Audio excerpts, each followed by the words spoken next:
Welcome to Burlap Teachers. Enjoy the video. You start by defining the question and assembling the dataset. Pick the features and the target you want to measure correlation against.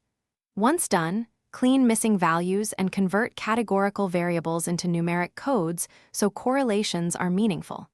Make sure to scale continuous variables when mixing units, otherwise relationships get distorted. At this stage, split a small validation subset and document assumptions about linearity versus nonlinearity, so your next steps use appropriate correlation methods.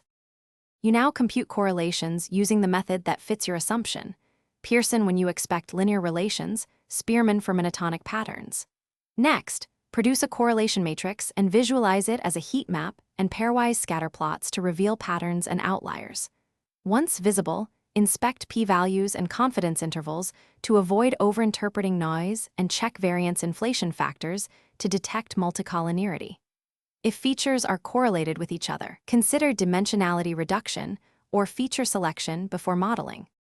You finish by turning correlation insights into modeling decisions.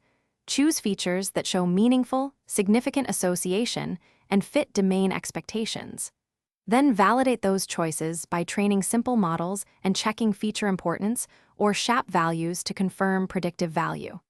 Make sure to test with cross-validation so results generalize. If results go wrong, a key troubleshooting tip is to examine outliers, apply nonlinear transforms, or include interaction terms.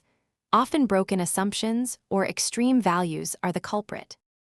Thanks for watching. Consider subscribing if this video helped you.